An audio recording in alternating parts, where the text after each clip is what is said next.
Student, स्वागत है आपका हमारे YouTube channel Shri education basic math पर। इस वीडियो में हम बात कर रहे हैं इंग्लिश ग्रामर के ऊपर।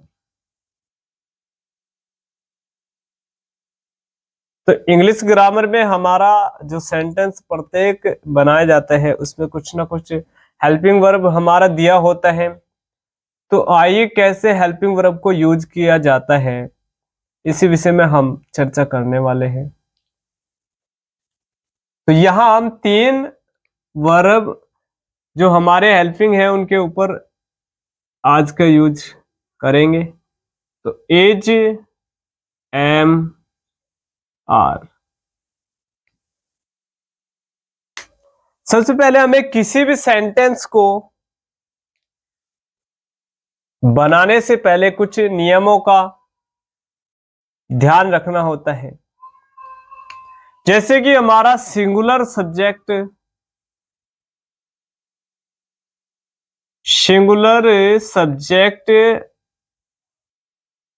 जब हमारा किसी वाक्य में सिंगुलर सब्जेक्ट दिया होता है तब हमें इज का यूज करना होता है हेल्पिंग वर्ब में।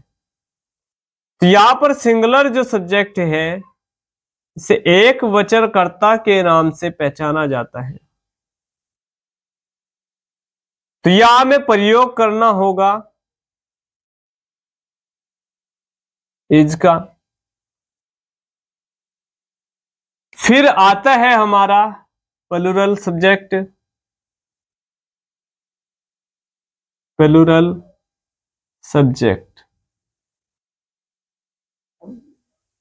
तो यहां प्लूरल सब्जेक्ट जैसे ही हमारा दिया होता है तो हमें प्रयोग आर का करना होता है।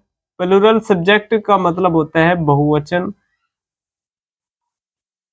कर्ता। सिंगुलर सब्जेक्ट का मतलब एक वचन कर्ता, और एक वचन कर्ता हमारा कैसे पहचाना जाता है? जिस सेंटेंस में किसी एक व्यक्ति के ऊपर या किसी एक वस्तु के ऊपर और या किसी एक पुरुष महिला, यानी कि सिंगुलर का मतलब है किसी एक विषय में हमारी जो बात है वह होने वाली है, चाहे तो वह व्यक्ति हो, कोई महिला हो, वस्तु हो, तो उसे हम सब्जेक्ट कहते हैं। और सिंगुलर सब्जेक्ट के लिए हेल्पिंग वर्ब हमारा जो प्रयोग होता है वह इज हमारा प्रयोग किया जाता है। तो यहां हमारा जो प्रयोग बहुवचन के साथ में होता है वह आर का प्रयोग किया जाता है, और दोनों हमारे हेल्पिंग वर्ब है। तो यहां लिख लेते हैं हेल्पिंग वर्ब। हेल्पिंग वर्ब का जो मीनिंग होता है वह सहायक क्रिया होता है।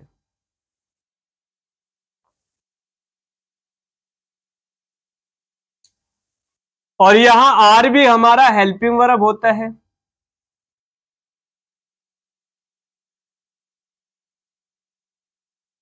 तो यहां आर हमारा हेल्पिंग वर्ब है, और हेल्पिंग वर्ब का मतलब होता है सहायक क्रिया।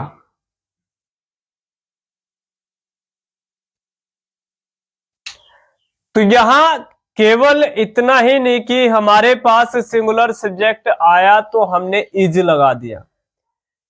यहां इससे आगे हमारा एक और नियम होता है कि जब हम इज लाएंगे तो वहां जो हमारा सिंगुलर सेंटेंस है वह प्रेजेंट काल में होना चाहिए।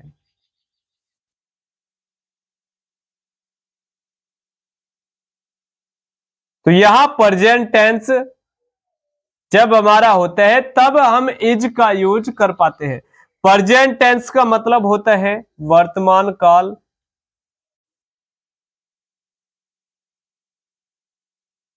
और यहां प्लूरल सब्जेक्ट में जब हेल्पिंग वर्ब आर का यूज होता है तो यहां भी हमारा जो सेंटेंस है उसका काल हमारे पास वर्तमान काल होना चाहिए, यानी कि प्रेजेंट टेंस,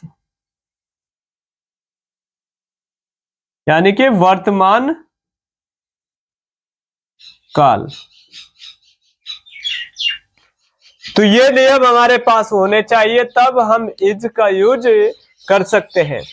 और सदैव इस तरह के सेंटेंस में जब प्रेजेंट टेंस हमारा दिया होता है तो हमें आई की जो हिंदी होती है वह मैं होती है, और सदैव जो हेल्पिंग वर्ब यहाँ मैं के लिए यूज होता है वह हमारे पास एम रहा होता है, और जिसका हिंदी मीनिंग हमारा सेंटेंस में हूँ दिया होगा। मैं के अलावा सिंगुलर के साथ इज का यूज किया जाता है और प्लूरल के साथ में आर का यूज किया जाता है।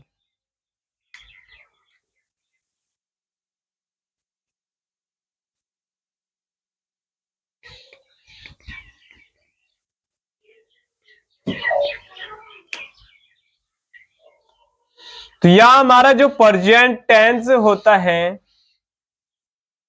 जिसे हम हिंदी में वर्तमान काल कहते हैं, और यहाँ एज और एम का जो प्रयोग किया जाता है सिंगुलर और प्लूरल के आधार पर, तो यहां पहचानेंगे कैसे, हमें कैसे पता चलेगा कि हमारा कोई सेंटेंस प्रेजेंट टेंस में है। तो हमारे पास जो हिंदी मीनिंग होंगे वह है, हो आदि शब्द हमारे लगे होंगे,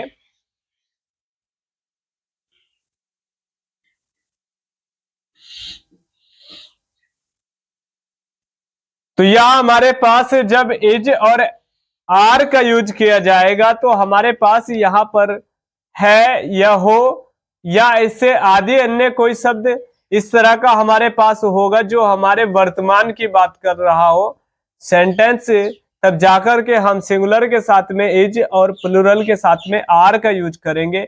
और यहाँ प्रेजेंट टेंस में ही एम का यूज भी किया जाता है। तो यहाँ आई जिसकी हिंदी में है और यहाँ इसके लिए हेल्पिंग वर्ब एम का यूज किया जाता है जिसकी हिंदी हमारी हु के रूप में पहचानी जाती है। और यहाँ सेंटेंस में जब हमें हु दिया होता है तो यहाँ पर यह सेंटेंस हमारा प्रेजेंट सेंटेंस कहलाता है।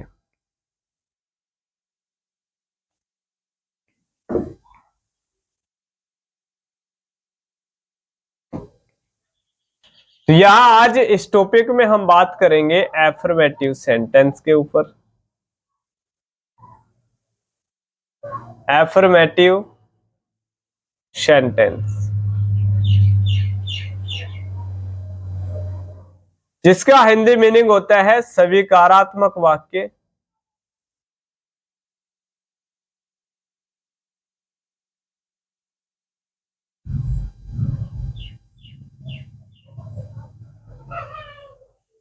तो ये प्रथम हमारा फर्स्ट जिसके विषय में हम बात करने वाले हैं, और दूसरे नंबर पर हमारा हम बात करेंगे नेगेटिव सेंटेंस में। नेगेटिव सेंटेंस जिसका हिंदी मीनिंग होता है नकारात्मक वाक्य।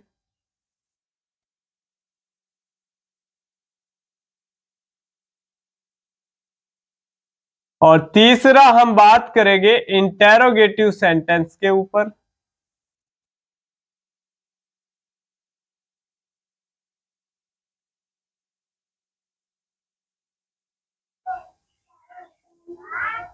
जिसका मतलब होता है प्रश्न वाचक वाक्य। एफर्मेटिव सेंटेंस यानी कि जो सब्जेक्ट किसी बात को स्वीकार करता है या अन्य कोई व्यक्ति उसे देखकर उस बात को स्वीकार करे वह एफर्मेटिव सेंटेंस कहलाता है। और नेगेटिव सेंटेंस जब किसी बात को देखकर हम उसे नकारते हैं तो यह इससे पता चल जाता है कि हमारा नकारात्मक सेंटेंस दिया है। किसी भी प्रत्येक बात को मना करने के लिए हम नेगेटिव सेंटेंस का यूज करते हैं, और वह प्रत्येक सेंटेंस हमारा पर्सनवाचक है जिसे हम इंग्लिश में इंटेरोगेटिव सेंटेंस कहते हैं। तो इंटेरोगेटिव सेंटेंस हमारा इस बात से पहचाना जाता है जब एक व्यक्ति दूसरे से प्रश्न करता है तब वह सेंटेंस हमारा इंटेरोगेटिव सेंटेंस कहलाता है।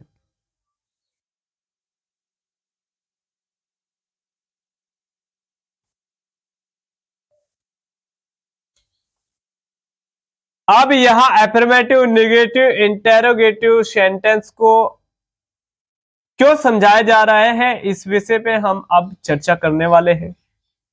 जैसे कि हम आपके सामने एक प्रथम सेंटेंस बनाते हैं।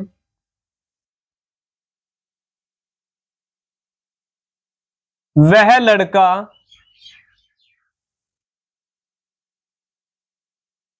बीमार है।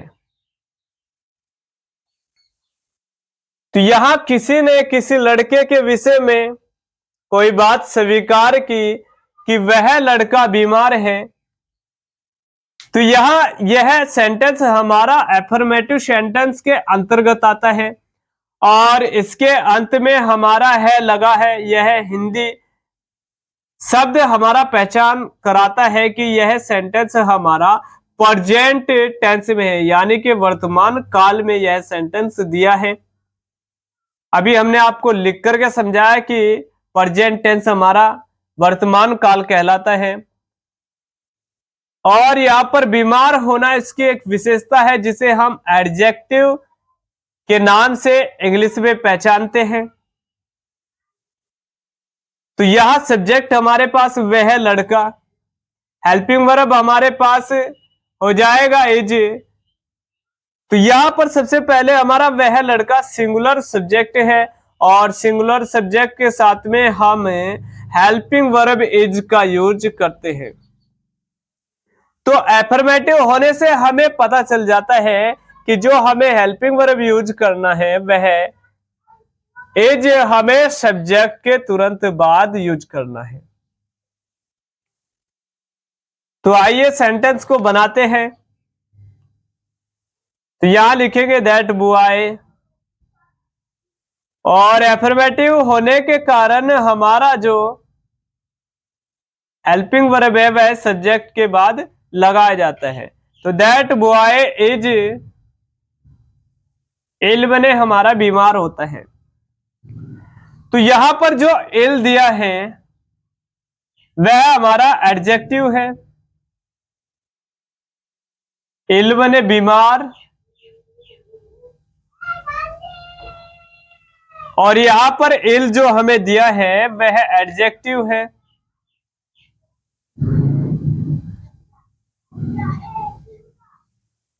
यानी कि विशेषण।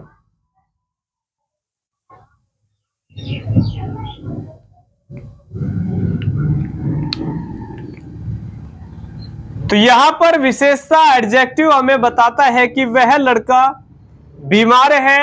लड़के की विशेषता हमें एडजेक्टिव से पता चलती है। तो यहां पर इल से हमें पता चल रहा है कि उसकी विशेषता जो है बीमार होने की है। तो यहां इल हमारा एडजेक्टिव है। तो आपने जाना कि एफर्मेटिव पहचानने से हमें पता क्या चलता है कि हमारा जो इज है वह सब्जेक्ट के तुरंत बाद में यूज किया जाएगा।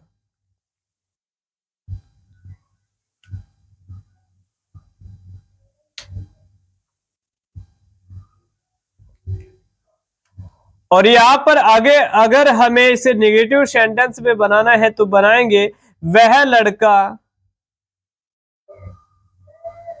बीमार नहीं है, बीमार नहीं है। तो यहां पर हमारे पास जो एक नहीं शब्द होता है ये प्रत्येक सेंटेंस को नकारात्मक वाक्य बनाता है और जिसका इंग्लिश मीनिंग हमारा नोट होता है। और यहां पर नेगेटिव सेंटेंस में नोट हमेशा हेल्पिंग वर्ब के बाद यूज किया जाता है। तो यहां जैसे सेंटेंस को बनाएंगे तो हमें वह लड़के से पता चल रहा है कि सिंगुलर यानी कि एक लड़के की बात हमारे पास इस सेंटेंस में की जा रही है। तो यहां लिखेंगे दैट बॉय इज, और नकारात्मक यानी कि नोट लगाएंगे नहीं के लिए, और इल्म ने हमारा हो जाएगा बीमार। तो वह लड़का बीमार है।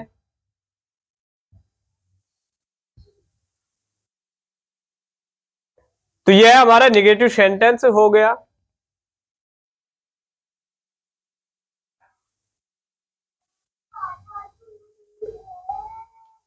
तो यहां जब हमारा इंटेरोगेटिव सेंटेंस आता है तो इंटेरोगेटिव सेंटेंस में एक प्रश्न पूछा जाता है। जैसे कि इंटेरोगेटिव सेंटेंस लेते हैं, क्या वह लड़का बीमार है। यहां एक व्यक्ति दूसरे व्यक्ति से चर्चा करता है कि क्या वह लड़का बीमार है, यानी कि एक प्रश्न पूछ लिया गया। और जो हमारी प्रत्येक पूछी गई बात हिंदी मीनिंग में होती है उसे इंग्लिश में इंटेरोगेटिव सेंटेंस कहा जाता है। तो आइए यहां पर इंटेरोगेटिव सेंटेंस से हमें पता चलता है कि सेंटेंस का जो सिंगुलर सब्जेक्ट या प्लूरल सब्जेक्ट के आधार पर जो हेल्पिंग वर्ब यूज होने वाला है वह सेंटेंस में सबसे आरंभ में लगाया जाएगा। तो यहां सिंगुलर सब्जेक्ट है वह लड़का, तो सिंगुलर सब्जेक्ट के साथ में एज का यूज किया जाता है। और यहां पर एज का यूज हमें वाक्य की शुरुआत में करना होगा। तो एज इज दैट बॉय इल, और यहां हमें प्रश्नवाचक चिन्ह लगाना होता है जब हम कोई इंटरोगेटिव सेंटेंस बनाते हैं।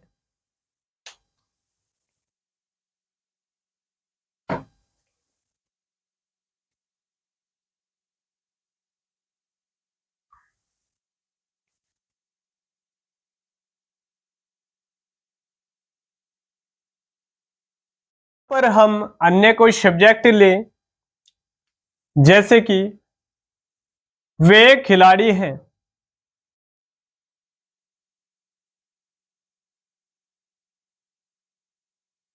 तो यह जो हमारा सब्जेक्ट लिया गया है वह हमारा प्लूरल सब्जेक्ट होगा। तो यहां प्लूरल सब्जेक्ट जब हमारा किसी सेंटेंस में लिया जाता है तो यहां प्लूरल सब्जेक्ट के ही आधार पर हमें हेल्पिंग वर्ब का यूज करना होता है। तो यहां प्लूरल सब्जेक्ट का मतलब होता है बहुवचन कर्ता, और यहां पर प्लूरल सब्जेक्ट के साथ में हमें हेल्पिंग वर्ब आर का यूज करना होता है। तो वे खिलाड़ी है, यह हमारा एफर्मेटिव सेंटेंस दिया है।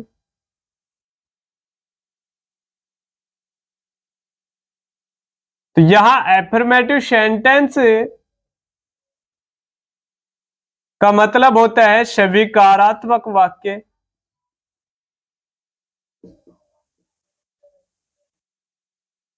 तो आइए जानते हैं। तो यहां पर एफर्मेटिव से हमें यह पता चलता है कि हमें जो हेल्पिंग वर्ब का यूज करना है वह सब्जेक्ट के तुरंत बाद यूज करना है। और यहाँ प्लूरल सब्जेक्ट से यह पता चलता है कि हमें हेल्पिंग वर्ब का यूज करना है। तो कौन से हेल्पिंग वर्ब का यूज करना है? तीनों में से हमें आर का यूज प्लूरल सब्जेक्ट के साथ में करना होता है। और जो हमारा टेंस दिया है वह प्रेजेंट टेंस में यह दिया गया है। तो यहाँ जब प्रेजेंट टेंस होता है तभी हम आर का यूज कर पाएंगे, अन्यथा हम आर का यूज नहीं कर पाएंगे। तो आइए यहाँ पर ट्रांसलेट करते हैं सेंटेंस को। तो दोज और हेल्पिंग वर्ब आर लगाएंगे तो दोज आर यहां पर हो जाएगा खिलाड़ी की प्लेयर, और बहुत सारे खिलाड़ी हमारे हैं तो इसलिए एक से अधिक जब खिलाड़ी है तो प्लेयर से लगाएंगे। तो यह हमारा एफर्मेटिव सेंटेंस है। तो आइए इसका नेगेटिव सेंटेंस देखते हैं। तो नेगेटिव सेंटेंस हमारे पास हो जाएगा वे खिलाड़ी नहीं है, वे खिलाड़ी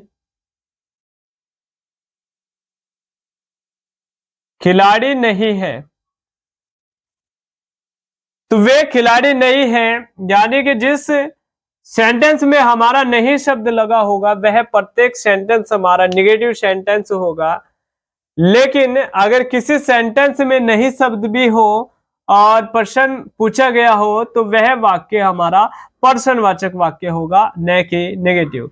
लेकिन अगर पर्सनवाचक वाक्य हमारा कोई न दिया हो और कहीं पर भी हमारा नहीं शब्द हो, तो पर्सनवाचक सेंटेंस के अलावा कहीं पर भी हमारा नहीं शब्द होगा, तब वह नेगेटिव सेंटेंस हमारा हो जाएगा।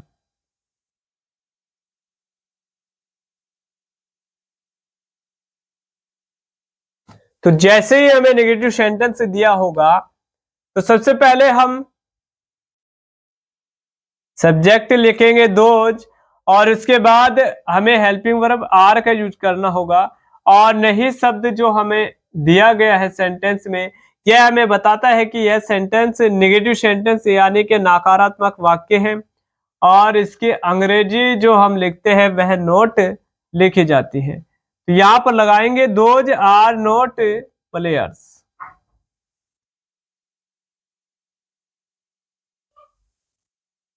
तो इसके बाद हम इंटेरोगेटिव सेंटेंस लेते हैं। क्या वे खिलाड़ी हैं? क्या वे खिलाड़ी हैं? तो यहां पर हमारे जो सेंटेंस लिया गया है वह इंटेरोगेटिव सेंटेंस है, और जिन वाक्यों के शुरू में हमारा क्या लिखा होता है, तो यहां पर क्या की अंग्रेजी नहीं लगाई जाती है। इस तरह के सेंटेंस में, इस तरह के वाक्यों में हमें क्या की अंग्रेजी न लगा करके हेल्पिंग वर्ब को शुरू में लिखना होता है।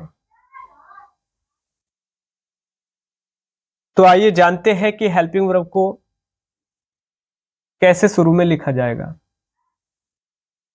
तो यहां आर हम प्लूरल सब्जेक्ट के अनुसार यूज कर रहे हैं, तो आर को शुरू में लिखेंगे और उसके बाद दोज। तो आर दोज प्लेयर, और यहां पर हो जाएगा प्लेयर्स।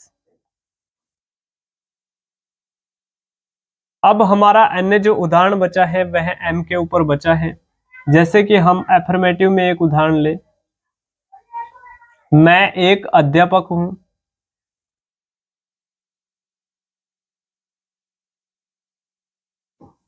तो यहां पर हमारे पास जो सेंटेंस दिया गया है तो लिखा है मैं एक अध्यापक हूं।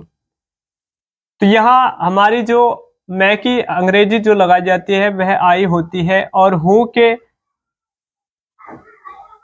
जब सेंटेंस हमें दिए होते हैं तो उनके लिए हम एम का यूज करते हैं। और यहाँ पर एक जो लिखा है, यहाँ पर इस सेंटेंस में एक की जो इंग्लिश लगाई जाएगी अंग्रेजी, वह जो इसका मीनिंग होगा ए से प्रदर्शित किया जाएगा। यहाँ पर ए लिखेंगे और यहाँ पर लिखेंगे टीचर।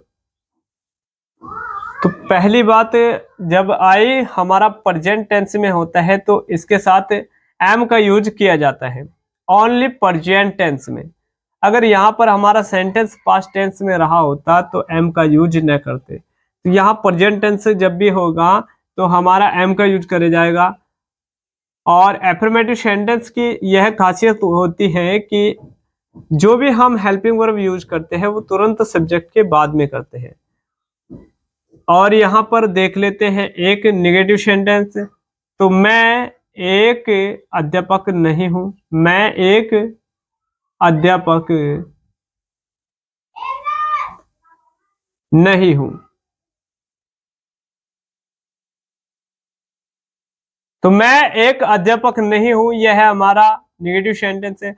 जब भी किसी बात को नकारा जाता है वह हमारा नेगेटिव सेंटेंस कहलाता है। जैसे कि यहाँ पर एफर्मेटिव सेंटेंस में कहा कि मैं एक अध्यापक हूं, और यहाँ पर तुरंत नेगेटिव सेंटेंस में नकार दिया उस बात को कि मैं एक अध्यापक नहीं हूं। तो यहाँ पर सबसे पहले लगाएंगे सब्जेक्ट, और सब्जेक्ट के बाद हेल्पिंग वर्ब हमारा जो हूं के लिए लगाया जाएगा एम। और आपको पता चल ही गया होगा कि एम जो हमारा यूज किया जाता है वो प्रेजेंट टेंस, यानी कि प्रेजेंट टेंस वर्तमान काल में यूज किया जाता है। और हमारा जो नोट का यूज किया जाएगा वो हेल्पिंग वर्ब के बाद यूज किया जाएगा। तो आई एम नोट, और एक की अंग्रेजी हमारी लगाई जाएगी ए, और लिखेंगे टीचर। तो यह है टीचर हमारा एक ऑब्जेक्ट है जिसके ऊपर हम बात कर रहे हैं।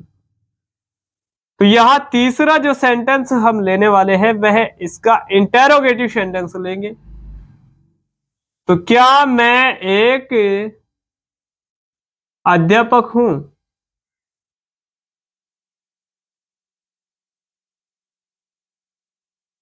तो यहां पर जो हमारा सेंटेंस लिखा है वह लिखा है कि क्या मैं एक अध्यापक हूं। यहां पर एक जो हमारा क्वेश्चन है वह दूसरे व्यक्ति से पूछा गया है। सबसे पहले कहा कि मैं एक अध्यापक हूं, यह एफर्मेटिव हुआ। दूसरे सेंटेंस में हमने इस बात को नकारा कि मैं एक अध्यापक नहीं हूं, और फिर हमने किसी सामने वाले से पूछा कि क्या मैं एक अध्यापक हूं। जो प्रत्येक पूछी गई बात होती है, जो हम एक दूसरे व्यक्ति से प्रश्न पूछते हैं या दूसरा व्यक्ति हमसे प्रश्न पूछता है, वह प्रत्येक वाक्य यानी कि सेंटेंस हमारा इंटेरोगेटिव सेंटेंस होता है, प्रश्नवाचक वाक्य होता है। और जैसे किसी प्रश्नवाचक वाक्य में क्या शुरुआत में लगा होता है, तब हमें हेल्पिंग वर्ब का यूज वाक्य के शुरू में करना होता है। जैसे कि हम यहाँ सब्जेक्ट आई के साथ एम हेल्पिंग वर्ब का यूज करते हैं, तो एम का यूज हमें वाक्य के शुरुआत में लिखना होगा। तो am I a teacher, am I a teacher, यह हमारा सेंटेंस बनकर के कंप्लीट हो जाएगा। तो आपने इस वीडियो में जाना कि इज एम आर का जो यूज होता है, यानी कि इज एम आर का जो प्रयोग किया जाता है वह है अफर्मेटिव, नेगेटिव और इंटरोगेटिव सेंटेंस में कैसे किया जाता है, इस वीडियो में हमने आपको बताया। तो स्टूडेंट, उम्मीद करते हैं कि यह वीडियो आपकी समझ में आ गया होगा। तो इस वीडियो में इतना ही स्टूडेंट, फिर मिलते हैं नेक्स्ट वीडियो में। और नेक्स्ट वीडियो हमारा पाने के लिए हमारे चैनल को कीजिएगा सब्सक्राइब। अगर हमारे इससे पहले की वीडियो आप देखना चाहते हैं तो हमारे चैनल को ऑल सब्सक्राइब कीजिएगा। और आपके लिए हम इस तरह की वीडियो बनाते रहेंगे, और आपको अच्छे से अच्छा समझाने के लिए और आसान से आसान तरीके से समझाने के लिए हम प्रतिदिन मेहनत करते रहेंगे।